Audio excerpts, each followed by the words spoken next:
So today we'll start with Riemann integration. So there were a lot of questions asked on this topic. Every year around at least one question is asked on this topic. So it's a fairly important topic. So let's just dive into the questions and see what all questions are asked.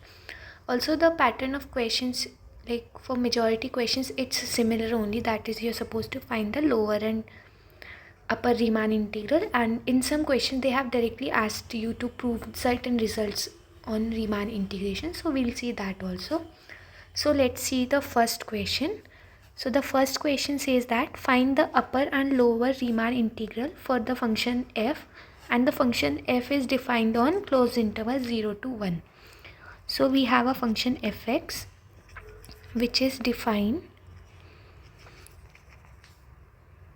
on closed interval 0 to 1, and the function is defined as f of x is equals to square root of 1 minus x square when x is a rational number, when x is rational, and it is 1 minus x when x is irrational.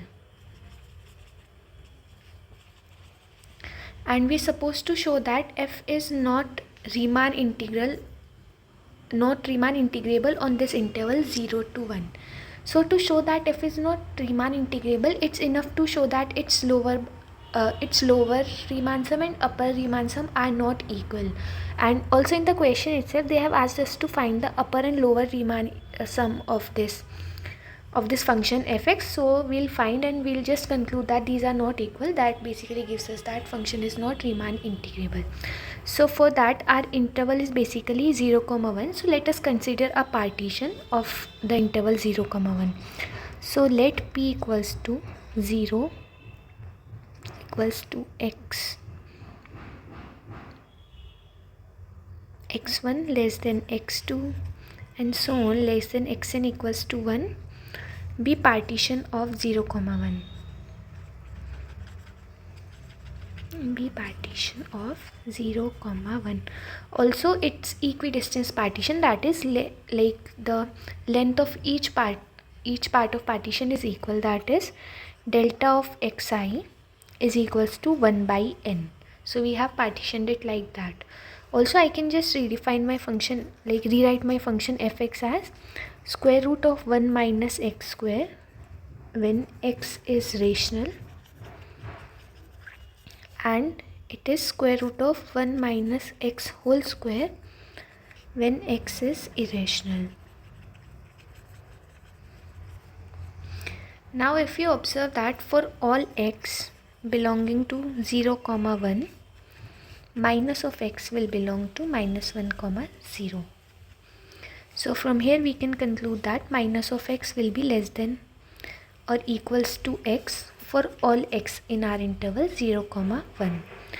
And if I just add in 1 on both the sides, I'll get 1 minus x less than or equals to 1 plus x for all x belonging to 0, 1. And if I multiplying by 1 minus x throughout in this equation star,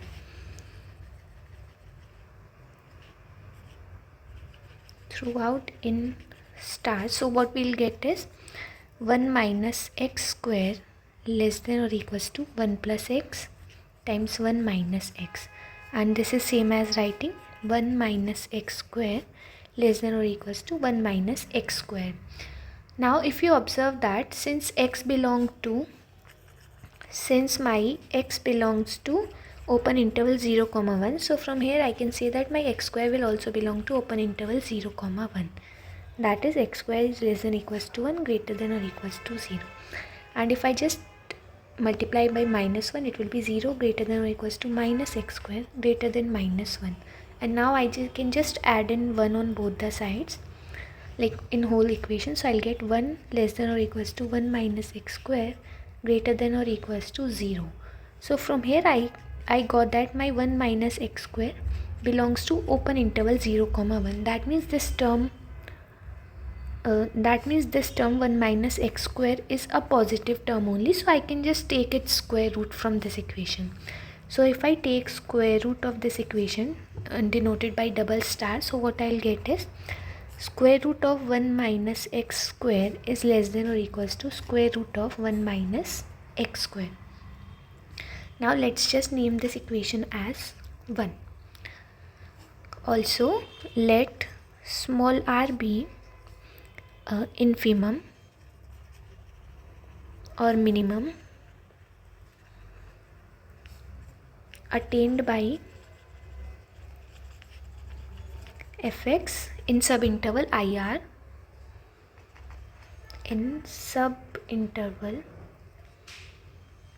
IR. And what is IR? My IR is basically r minus 1 times 1 by n comma r by n. And let capital MR be max supremum or maybe maximum attained by fx in IR. Now we know that like the set 0, 1 is basically subset of real numbers, and real set of real numbers is tens. That means that in between any two rationals there exists an irrational, and likewise vice versa also, that is in between any two irrationals there exists a rational number. So in every interval, in every subinterval IR, there are infinitely many rationals and irrational numbers. Finitely many rationals and irrational numbers.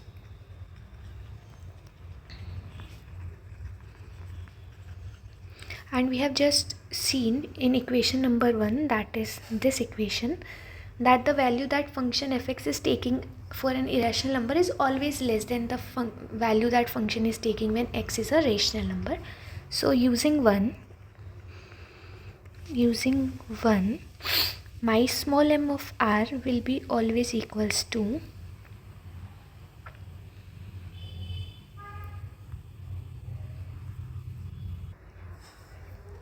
fx r minus 1, that is a square root of 1 minus x r minus 1 square, and my capital M of r in any subinterval IR will be fxr, that will be equals to square root of 1 minus xr square. Now let's just integrate it to see the upper sum and lower sum. So upper Riemann sum will be equals to summation over capital MR into delta R, and that will be equals to summation square root of 1 minus xr square times delta R, that is 1 by r. And if you observe that it is of form of like it is a Riemann sum, so we can write it as integration from 0 to 1 square root of 1 minus x square dx, and this will be equals to x by 2 square root of 1 minus x square plus 1 by 2 sine inverse x, and limit varies from 0 to 1. So if I just plug in the limits, I'll get it as this term will be 0 when I plug in 1, this will be pi by 4, and rest terms will also equals to 0. Likewise lower Riemann sum will be equals to summation small mr delta xr, it will be delta xr, and that will be equals to summation square root of 1 minus x r minus 1 square delta xr, which we can write it as integration 0 to 1 square root of 1 minus x whole square dx, that is equals to integration from 0 to 1 minus x dx, and that simplifies to x minus x square by 2, and limit varies from 0 to 1. Now if I just plug in the limits, I'll get 1 minus 1 by 2, that is equals to 1 by 2. Now if you observe that my lower sum is not equals to my upper sum, that is I got my lower pi by 4 is not equals to 1 by 2. So we can conclude that the function is not Riemann integrable. Since lower sum is not equals to upper Riemann sum, so function fx is not Riemann integrable. Not Riemann integrable. Now let's move on to discuss the second question. So the second question says that evaluate the limit. So they have given us a limit and we are supposed to evaluate it, like find out its value by evaluating the limit. So the question is limit x approaches 0, integration from 0 to x square, e square root of 1 plus t dt divided by x square. Now if you just put in the limits directly in this function, so you will see that it will be equals to integration from 0 to 0 e raised square root 1 plus t dt divided by 0, and this integration will be equals to 0. So that is, if we just plug in the limits directly, we will get a 0 by 0 form, and which is a indeterminate form, so we cannot do it like that. So what we'll do is we'll use L'Hopital rule here. So using L'Hopital rule, so if we use L'Hopital rule and differentiate both the numerators and denominators separately with respect to x, what we'll get is limit x approaches 0 d by dx of integration 0 to x square e raised square root 1 plus t dt divided by differentiation of x square. Now we have a rule that is a Leibniz rule for differentiating over integration sign, that says that first we should differentiate this, like first we should differentiate the integrand with respect to x, and then we should, let me just scribble it down so that, so d by dx of a function integration from 0 to, let's say, fx of gx comma t dt is equals to integration 0 to fx d by dx of partial derivative del by del x of gxt dt plus gx comma fx times differentiation of the upper limit, that is d by dx fx minus, here also let's make this limit as hx, because in this question hx is 0, otherwise for generally it's not the case. So it will be gx comma hx times derivative of the lower limit. So if we just use this rule to differentiate the numerator part, so we'll get limit x approaches 0. If you observe that the function inside the integration sign is completely a function of t, so if we just differentiate it with respect to x, we'll get it as 0 only. So it is integration 0 to x square del by del x e square root 1 plus t dt plus e square root 1 plus x square times 2x minus e square root 1 plus 0 times derivative of 0 with respect to x divided by derivative of x square will be 2x, and this simplifies to limit x approaches 0. This term is 0 because the derivative is 0. This is also 0 because derivative of 0 is 0. So we are left with 2x times e square root 1 plus x square divided by 2x, and this simplifies as limit x approaches 0 e square root 1 plus x square. Now if we just plug in the limit x equals to 0, we'll get e. So this is the value of the limit that we're supposed to evaluate, that is limit x approaches 0, integration from 0 to x square e square root 1 plus t dt by x square is equals to e. This completes our question. So let's move on to see the next question. So the next question says that they have given us a function fx and we're supposed to show that the function f is Riemann integrable on a closed interval 0 to k. And further we're supposed to show that the integration of function is equals to k cube by 3. Now let's see how we can do this question. So first let us assume a partition for the interval 0 comma k. So let p equals to 0 comma k by n comma 2k by n up till I minus 1 k by n I k by n till n k by n be partition of 0 comma k.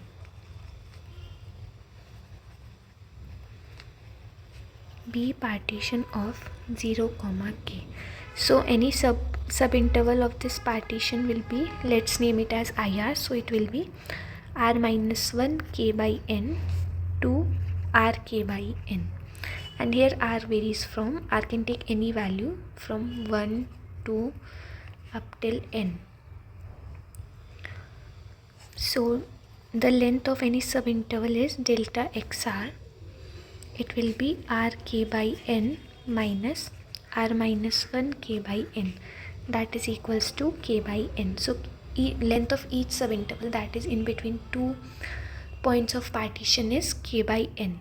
Now the function fx that is given to us is, fx is basically x square and it is defined on interval 0 to k.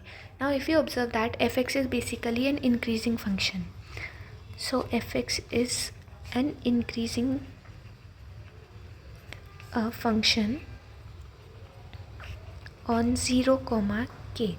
So from here we can say that in interval, so on IR, r minus 1 k by n square on r minus 1 k by n is less than r k by n.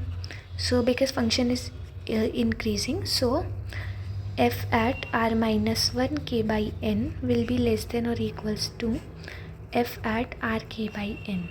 So that means r minus 1 k by n square will be less than or equals to r k by n square. Now let's move on to calculate the upper sum and lower sum.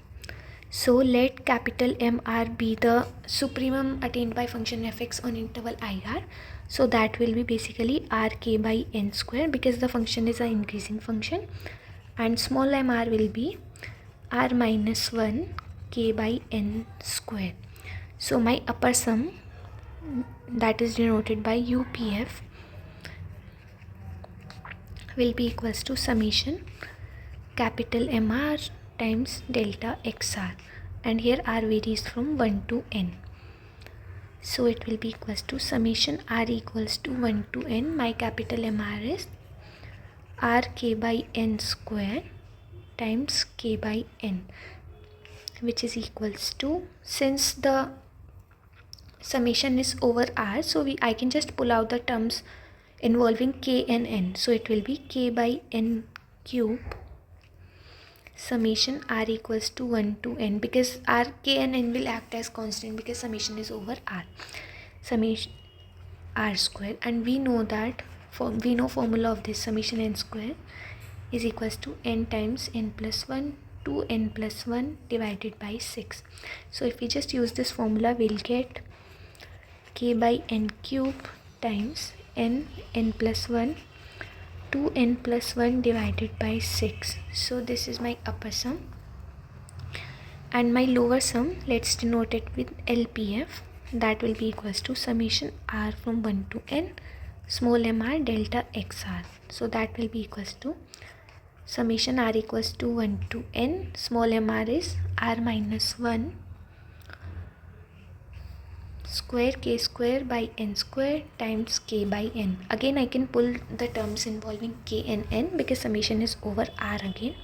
So it will be equals to k by n cube summation r equals to 1 to n r minus 1 square. Now this is formula for when r is equals to 1 to n. But if you observe that this time we are evaluating over r minus 1, so it will be equals to k by n cube. If I just put in n minus 1 in place of n, I'll get n minus 1 n and 2n minus 1 divided by 6. So these are my upper and lower sum. So from here, if I just find UP, that is equals to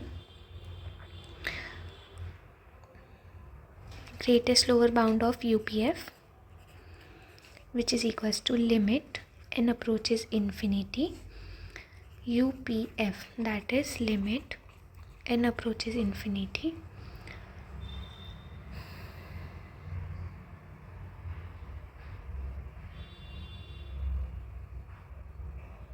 this is basically least upper bound of UPF.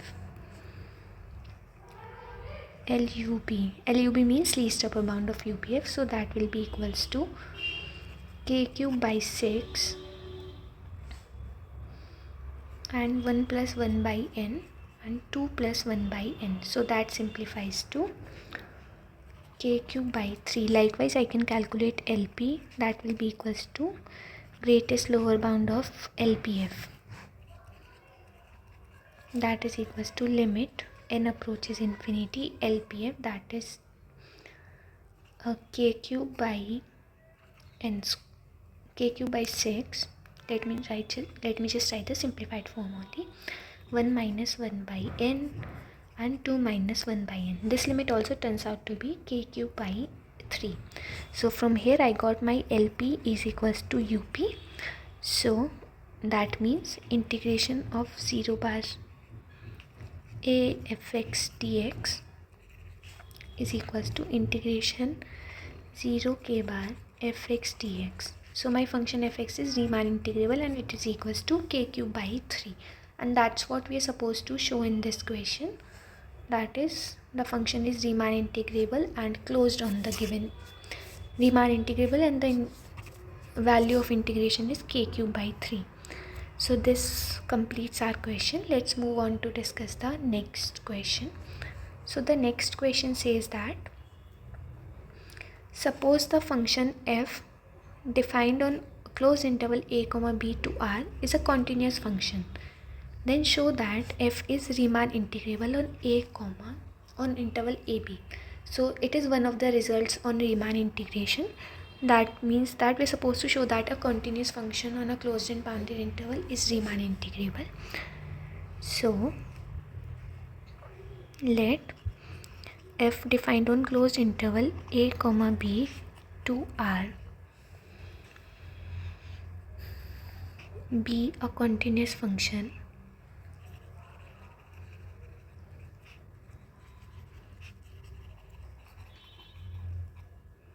and we know that a continuous function, if you observe that the interval a comma b is closed and bounded, and we know that a continuous function on closed and bounded interval is uniformly continuous. A continuous function on closed and bounded interval is uniformly continuous.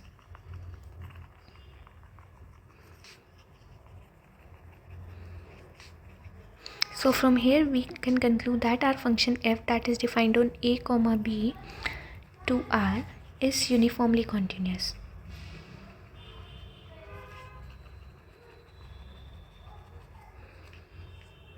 Now if we write definition of uniform continuity, which says that for any epsilon greater than 0 there exists a delta greater than 0 such that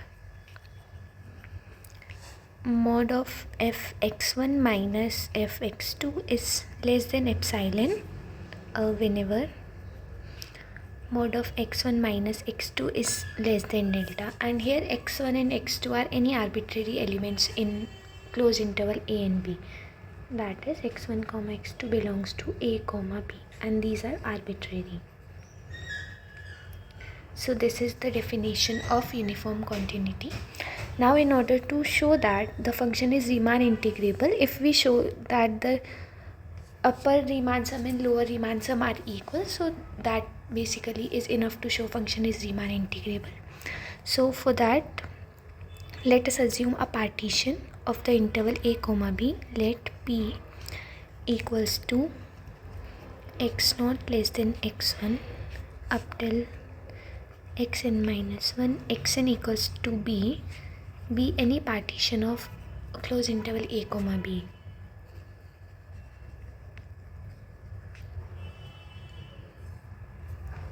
And here x0 I have assumed as a and xn is equals to b.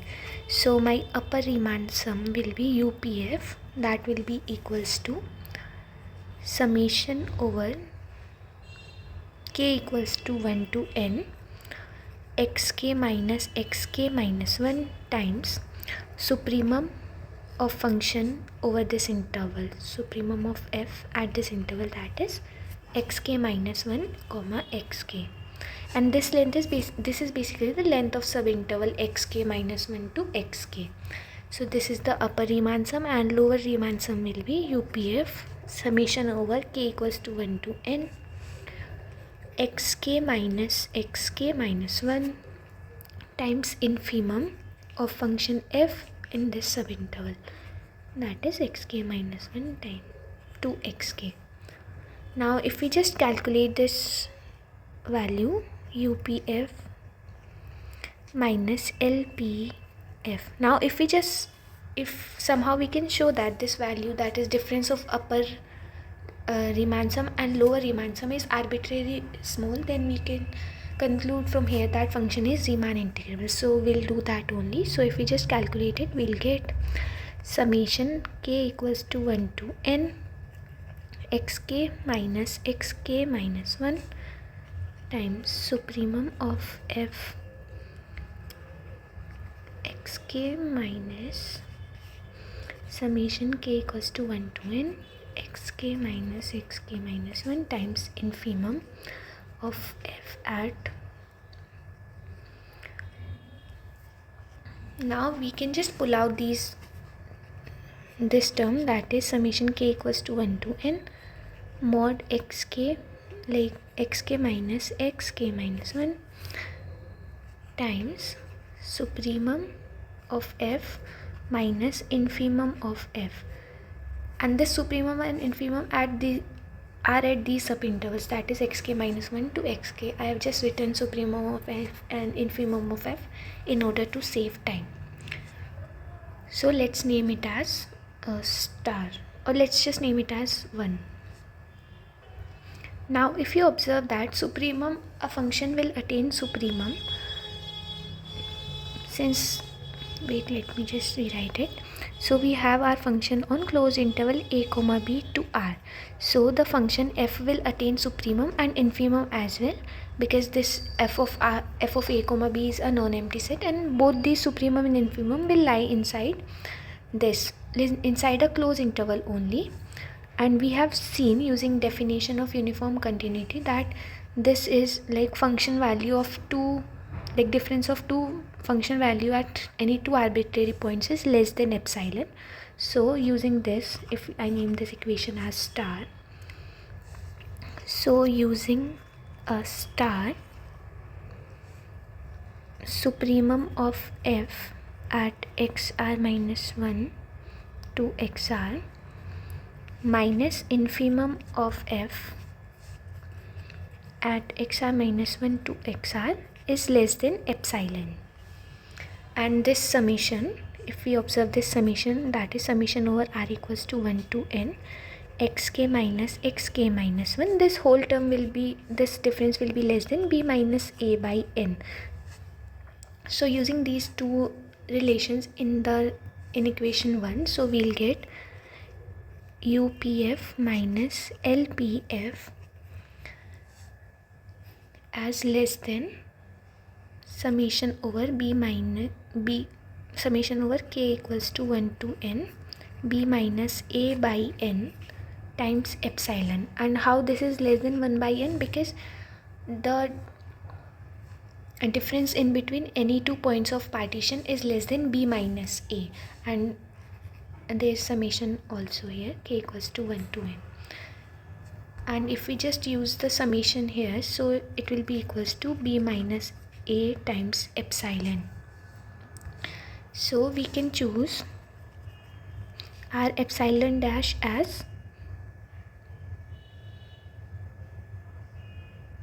like we can choose our epsilon as epsilon dash by b minus a. So from here we got that u of p comma f minus L of p comma f as less than epsilon dash. So this basically implied that the difference of upper Riemann sum and lower Riemann sum is arbitrarily small. So our function f is Riemann integrable.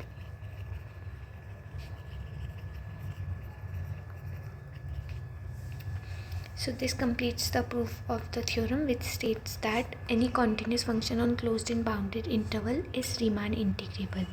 So now let's move on to discuss the next question. So the next question says that if a function is monotonic in this closed and bounded interval, then prove that f is Riemann integrable in a comma b. So we are supposed to show that a monotonic function on closed and bounded interval is Riemann integrable. It is also one of the results in Riemann integration. So let's see how we can show that. So what we'll do is we'll assume that our function is monotonically increasing.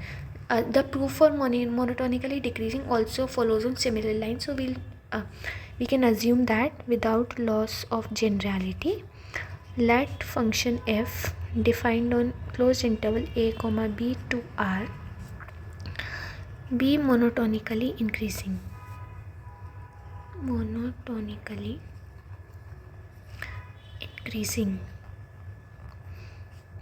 So if that's the case, then fx1 should be less than or equals to fx2 for all x1 less than or equals to x2. And here x1 comma x2 are arbitrary elements in closed interval a comma b. Now let's assume a partition P of closed interval a comma b such that this is any arbitrary partition of closed interval a comma b. Let P be partition.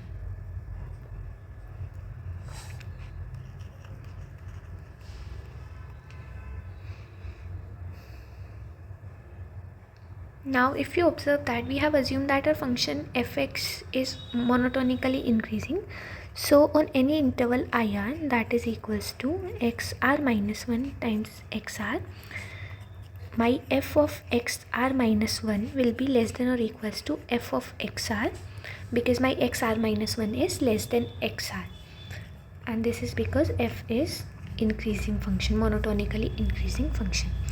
Now let me assume, let epsilon greater than 0 be given, and also let us assume that small mr and capital Mr be supremum and infimum on IR, be infimum and supremum attained by function attained by fx on IR, that is xr minus 1 to xr. And since f is a so this is it. Now let's move on to find what will be our upper Riemann sum and lower Riemann sum. So upper Riemann sum will be summation over r equals to 1 to n capital Mr times delta xr, that is length of each subinterval, and my lower Riemann sum will be LP comma f will be summation over r equals to 1 to n small mr delta xr. So if I just calculate its difference, UPF minus LPF, and take its modulus, so it will be equals to summation over r equals to 1 to n capital Mr delta xr minus summation over r equals to 1 to n small mr delta xr. So it will be equals to, I can just pull out summation r equals to 1 to n capital Mr minus small mr delta xr. Now if you observe that on this interval I comma r, capital Mr will be on interval I comma r, that is xr minus 1 comma xr, the least value function will be at xr minus 1 and maximum value will be at xr. So from here my capital Mr will be equals to fxr and my small mr will be equals to fxr minus 1. So if I just plug in these values in the above equation, so what I'll get is UPF minus LPF will be equals to summation over r equals to 1 to n capital F xr minus f xr minus 1 times delta xr.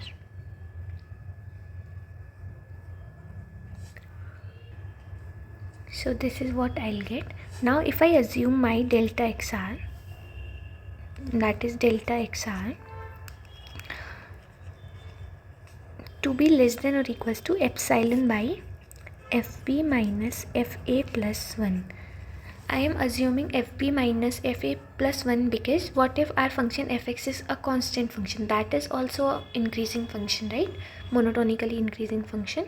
So that's why in order to avoid a situation in which fb is equals to fa, I am adding a plus 1 in denominator so that it doesn't turn out to be epsilon by 0. So this will be equals to modulus of UPF minus LPF will be less than or equals to, because this is less than this term, so it will be equals to summation r equals to 1 to n capital F xr minus small f xr minus 1 times epsilon by fp minus fa plus 1.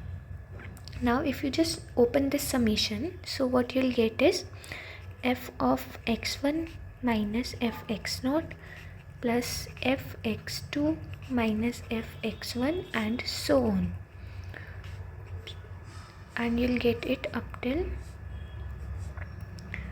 plus fxn minus fxn minus 1 times this term, that is epsilon by fp minus fa plus 1. Now if you observe that this term is balanced by this, likewise this term will be balanced by the term in the next, by the f2 in next term, likewise all the terms will be balanced, so we'll be left with only f of xn minus f of x0 times epsilon by fb minus fa plus 1. Now if you observe that I have taken my x0 as a and xn as b, so it will be equals to fb minus fa times epsilon by fb minus fa plus 1. Now we know that this term, that is fb minus fa divided by fb minus fa plus 1, this whole term will be less than 1, so it will be equals to less than epsilon. So from here we got that our difference of upper Riemann sum and lower Riemann sum is arbitrarily small, so we got that UPF minus LPF is less than epsilon. So therefore for given epsilon greater than 0, we got a partition P such that UPF minus LPF is less than epsilon. So we got that. From here we can conclude that f is Riemann integrable. Now we have proved this by assuming that f is a monotonically increasing function. Similarly, you can just prove it for monotonically decreasing function as well. In that case, our these will switch. In that case, for monotonically decreasing, capital MR will be fxr minus 1 and small mr will be fxr.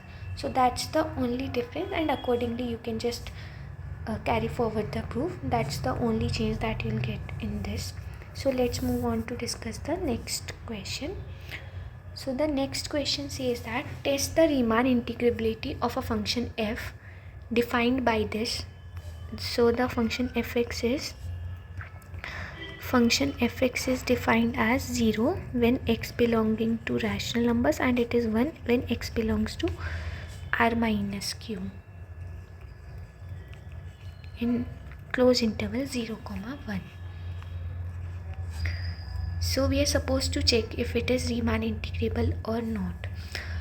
So first of all, you should observe that in between any, since the set of rationals is a dense set, so in between in any interval or any subinterval of real numbers, there exists infinitely many rationals and infinitely many irrationals. So if we assume that P, that is 0 equals to x0 less than x1 and so on up till xn minus 1 less than xn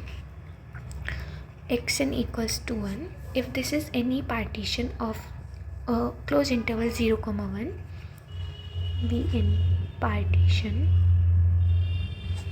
of close interval 0, 1. So in any subinterval, if IR is any subinterval of this partition, that is xr minus 1 to xr, so in this subinterval there lies infinitely many rationals and infinitely many irrationals.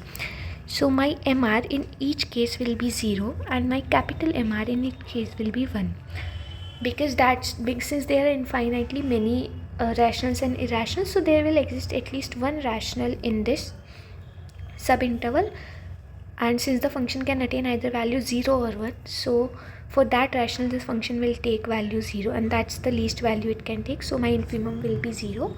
And likewise in any subinterval there exists infinitely many irrationals as well, so there will exist at least one irrational in this interval IR.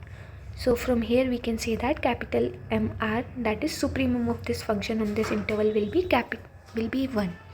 So now using this, if we calculate upper lower sum and upper Riemann sum and lower Riemann sum, so it will be equals to summation capital R equals to 1 to n capital MR del XR. So that will be equals to summation R equals to 1 to n, capital MR is 1, so it is del XR. So it will be equals to summation R equals to 1 to n, del XR is basically XR minus 1. So it will be equals to x1 minus x0 plus x2 minus x1 plus x3 minus x2 and so on up till xn minus 1 minus xn minus 2 plus xn minus 1. And if we just simplify it, and this term balances this one, likewise this balances this, and so on, this term is balanced by this and so on, so we'll be left with xn minus x0. My xn is 1 and my x0 is 0, so the upper Riemann sum turns out to be 1. Likewise, if we calculate the lower Riemann sum, that will be equals to summation over R equals to 1 to n small mr delta xr, but my small mr is 0, so it is summation over R equals to 1 to n 0 del xr, so it is 0. So from here you can observe that UPF is not equals to LPF. That is, we cannot make the difference of upper Riemann sum and lower Riemann sum to be arbitrarily small. If we choose our epsilon equals to 1 by 2, then UPF minus LPF is which will be equals to 1 is greater than epsilon. So this contradicts our theorem. So from here we can say that our function fx, that is 1 when x is rational, that is 0 when x is rational, and 1 when x is irrational, is not Riemann integrable. That's what we are supposed to test in this question. So let's move on to another question. So in this question we are supposed to prove the inequality pi square. We are supposed to show that pi square by n is less than integration from pi by 6 to pi by 2 x by sin x dx less than equals to 2 pi square by 9. This is not a question of Riemann integrability, but we'll see it anyway. So let's see how we can solve this question. Now if you see that in this interval pi by 6 like when x is lying in between pi by 2 to pi by 6, my sine of x will be sine pi by 6 less than sine x less than sine pi by 2. That means in this interval my sine x will lie in between 1 by 2 to 1. Also I am able to do this because sine x is an increasing function in open interval 0 to pi by 2. It's not increasing in 0 to pi, but it's increasing in 0 to pi by 2, so that's why I am able to directly calculate it. So, and from here if I just calculate value of 1 by sine x, so what I'll get is 1 by sine x will be greater than 1 but less than 2, and if I just multiply by x throughout, so it will be x less than x by sine x less than 2x. So this is what I got. Now since this relation holds for all x that are lying in between pi by 6 to pi by 2, so we can just integrate it throughout. So if we just integrate it over limit pi by 6 to pi by 2 x dx, so what we'll get is pi by 2 x by sine x dx less than equals to pi by 6 pi by 2 2x dx. So this simplifies to x square by 2 integration from limit varies from pi by 6 to pi by 2 less than pi by 6 pi by 2 x by sine x dx is less than x square, and limit varies from pi by 6 to pi by 2. So if we just plug in the limits, it will be 1 by 2 pi square by 4 minus pi square by 36 less than pi by 6 to pi by 2 x by sine x dx less than pi square by 4 minus pi square by 36. And if we evaluate it, it will be 1 by 2 times 2 pi square by 9 less than this integration x by sine x dx less than pi square 2 pi square by 9, and it is equal. So this question says that is the function fx, which is defined as this, is this function Riemann integrable, and it further asks it, if yes, obtain the value of this, like obtain the integration of this function over 0 to 1. So the function fx is 1 by n, where x lies in between 1 by n plus 1 to 1 by n, and it is 0 when x is equals to 0. Now if you observe that the function is bounded, fx is bounded and continuous for all x except at the endpoints, except for all x belongs to closed interval 0, 1. We are checking in this interval because we are supposed to integrate at that interval only. So it is for all x except at these points, that is 1 by 2, 1 by 3, 1 by 4 and so on. So these are the points of discontinuities of this function fx. So if I just write it in a set form S, so 1 by 2, 1 by 3, 1 by 4 and so on are points of discontinuities, are points of discontinuities of fx in interval 0, 1. And if you observe that the limit point of this set is basically 0, so 0 is a limit point of set S. Now we have a theorem which states that a function is Riemann, like if a function is continuous at all points except as countable number of points, then we can say that the function is Riemann integrable. Now if you observe that this set is basically countable only, so from there we can say that our function fx has countable discontinuities.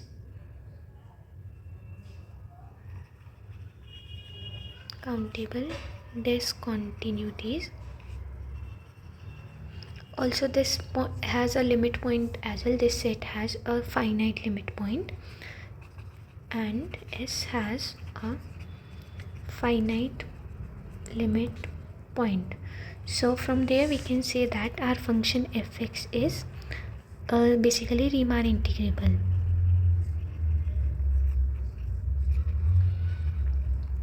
Now this we have concluded that it is Riemann integrable. Now we're supposed to obtain value of integration from 0 to 1. Integration from 0 to 1 fx dx. Now if I integrate it, it can be written as limit n approaches infinity, integration from 1 by n plus 1 to 1 fx dx, because as n approaches infinity, 1 by n plus 1 will approach 0.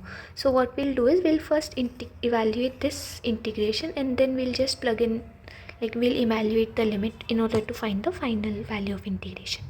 Now if we evaluate it, 1 plus 1 by n to 1 fx dx, it will be integration from 1 by 2 to 1 fx dx plus 1 by 3 to 1 by 2 fx dx plus 1 by 4 to 1 by 3 fx dx and so on, plus 1 by n to 1 by n plus 1 fx dx. Now if I just plug in the values of fx, it will be 1 by 2 to 1 times dx plus 1 by 3 to 1 by 2 1 by 2 dx plus 1 by 3 to 1 by 4 1 by 3 dx and so on up till 1 by n plus 1 to 1 by n 1 by n dx. Now if I just solve all the integrations, so it will be 1 minus 1 by 2 plus 1 by 2 times 1 by 2 minus 1 by 3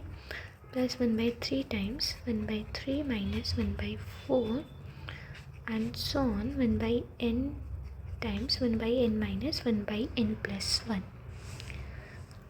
And if I just simplify it, it will be 1 minus 1 by 2 plus 1 by 2 square minus 1 by 2 times 3 plus 1 by 3 square minus 1 by 3 times 4 and so on 1 by n square minus 1 by n times n plus 1.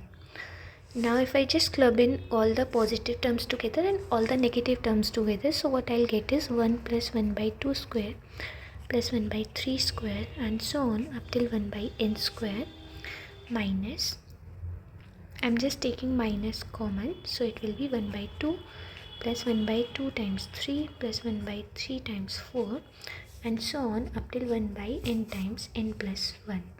Now observe that each of these terms, that is for example if I take this, that is 1 by n times n plus 1, it can be written as 1 by n minus 1 by n plus 1. Likewise I can just write all these terms as this, and this 1 by 2 can be written as 1 multiplied by 1 by 2. So this will be equals to 1 plus 1 by 2 square plus 1 by 3 square and so on up till 1 by n square minus 1 minus 1 by 2 plus 1 by 2 minus 1 by 3 plus 1 by 3 minus 1 by 4 and so on up till 1 by n minus 1 by n plus 1. Now if you observe that this 1 by 2 can be balanced by this one, likewise this 1 by 3 can be balanced by this one, and here will be 1 by 4, it can balance this. Likewise we can balance all the terms, so we'll be left with 1 plus 1 by 2 square plus 1 by 3 square plus 1 by n square minus 1 minus 1 by n plus 1. So this is the value of integration that we got. Now if I just take the limit, that is limit n approaches infinity, integration from 1 by n plus 1 to 1 fx dx, it will be equals to limit n approaches infinity 1 plus 1 by 2 square plus 1 by 3 square and so on 1 by n square minus 1 by n plus 1. Now if I just take the limit, what I'll do is I will separate it. It will be equals to limit n approaches infinity 1 plus 1 by 2 square plus 1 by 3 square and so on up till 1 by n square minus limit n approaches infinity 1 minus 1 by n plus 1. Now this is a very famous limit. It is equals to pi square by 6. So it is pi square by 6 minus, if I take its limit, it will be, this term will approach to 0. So the limit will be minus of 1. So the integration value from 0 to 1 fx dx is equals to pi square by 6 minus 1. So this completes the question. So let's move on to discuss the next question. So this question says that integrate this function fx over interval 0 to 1. Now first thing you should observe that this function fx is not continuous. Fx is not continuous at x equals to 0, because if you calculate its limit, that is limit x approaches 0 fx, that will be equals to limit x approaches 0 2x sine 1 by x minus cos 1 by x. So this limit doesn't exist. This term will approach 0 as we plug in x approaches 0, but this term does not exist. This is not defined, so doesn't exist.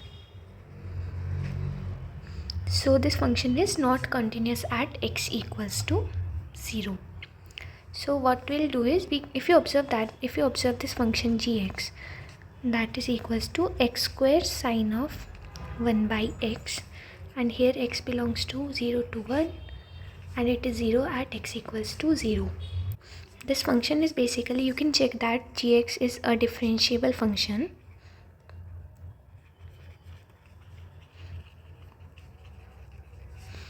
Gx is differentiable functions, and also you can observe that the g dash of x will be equals to fx, and it holds for all x in closed interval 0 to 1. Now if you use fundamental theorem of algebra, so what you'll get is, if you integrate fx from 0 to 1 fx dx, so that will be equals to g of 1 minus g of 0 using fundamental theorem of algebra. Fundamental theorem of algebra. So, and if you find out value of g of 1, that will be equals to 1, and g of 0 will be, this g of 1 will be sine of 1.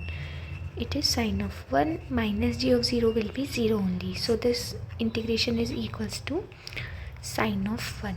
So that's what we're supposed to do. We're supposed to evaluate the integration of this function fx. So let's move on to the next question. So the next question is, they have given us that f is a real valued function and is defined on open interval 0 to 1, and it is defined as this, and here a is an integer greater than 2. If a is greater than 2, so 1 by a will be less than 1 by 2, that is less than 1. So it will be a very crucial information while solving, and we are supposed to show that the integration of this function fx over 0 to 1 is equals to this term. So if I see my function fx, it is equals to 1 by a raised r minus 1 when x lies in between 1 by a raised r less than equals to a raised r minus 1, and it is true for all r equals to 1, 2, 3 and so on, and it is 0 when my x is 0. Now if you observe that for all x belonging to 0, 1, my fx also belongs to 0, 1. So from here we can conclude that my function fx is a bounded function. And bounded function is basically a necessary condition in order to apply any result for continuity for Riemann integration. So it turned out that my function is a bounded function. Also, if you observe that the function fx is continuous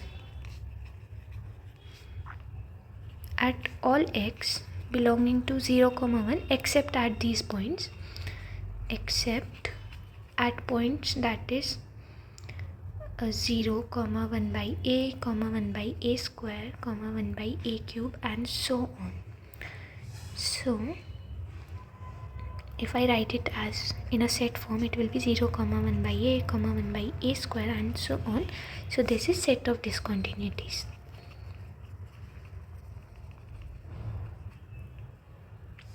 So it is a countable set of discontinuities, and we know that if a function fx is discontinuous at countable number of points, then it is Riemann integrable. So from here we can conclude that f is a Riemann integrable. So if that's the case, so we have concluded that it is integrable. Now we can just integrate it.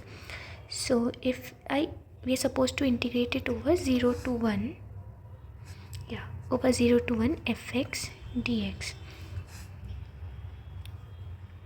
Now it can be written as integration of 1 by a raised r fx dx and limit r approaches infinity, because when r approaches infinity, so a of r will also approach infinity, because a is an integer greater than 2. A is any number greater than 2. It is an integer greater than 2, so a of r will also approach infinity, and 1 upon infinity will approach 0.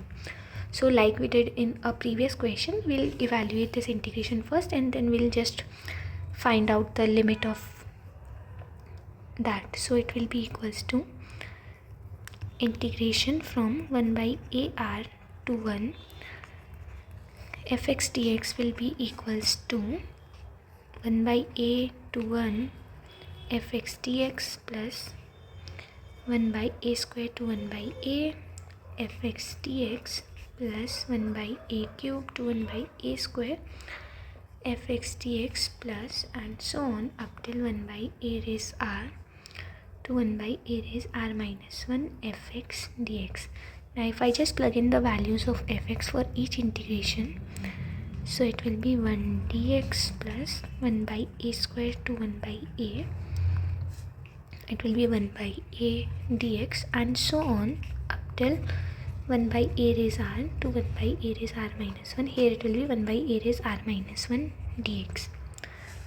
Now the integration is over x, and the integrand is basically a function of a and r, so that will act as a constant, so we can just pull them out. So it will be equals to 1 minus 1 by a plus 1 by a times 1 by a minus 1 by a square plus, and so on 1 by a raised r minus 1 to 1 by a raised r minus 1 minus 1 by a raised r, and it simplifies to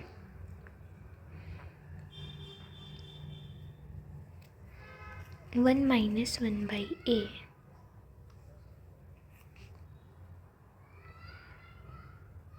plus 1 by a square into 1 minus 1 by a plus 1 by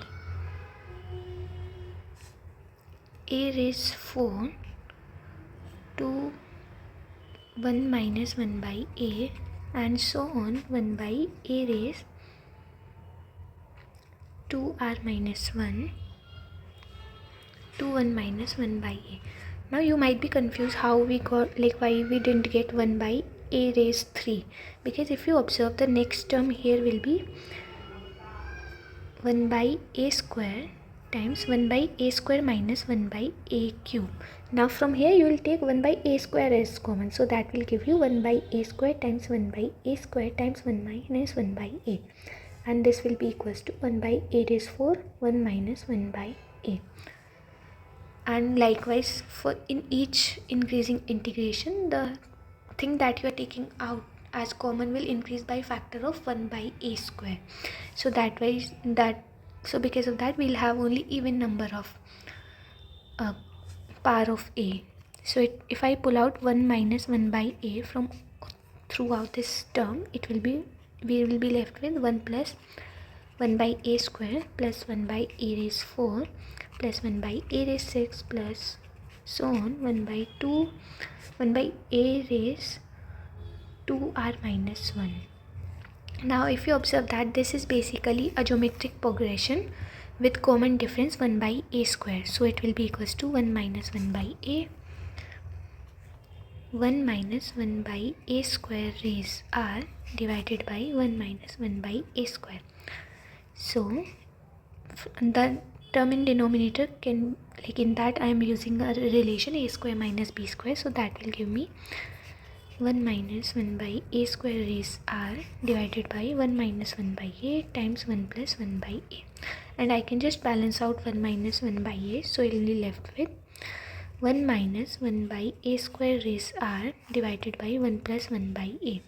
Now if I just take its limit, that is limit r approaches infinity, integration from 1 to 1 by a raised r fx dx, so that will be equals to limit r approaches infinity 1 minus 1 by a raised to r divided by 1 plus 1 by a, and if I'll take its limit, it will be equals to 1 divided by 1 plus 1 by a, that will be equals to a by a plus 1. So this is the value of integration that we are supposed to solve. So our integration from 0 to 1 fx dx is equals to a by a plus 1. So this completes our question. That's what we are supposed to show, that it is integrable and the integration is equals to this term. Let's move on to the next question. So it is a repeated question. This is the first question that we discussed today. So that's all for today. We'll discuss other questions. There are more questions remaining on Riemann integration, so we'll discuss the remaining questions in next video. Thank you for watching, and please do like, share and subscribe the channel.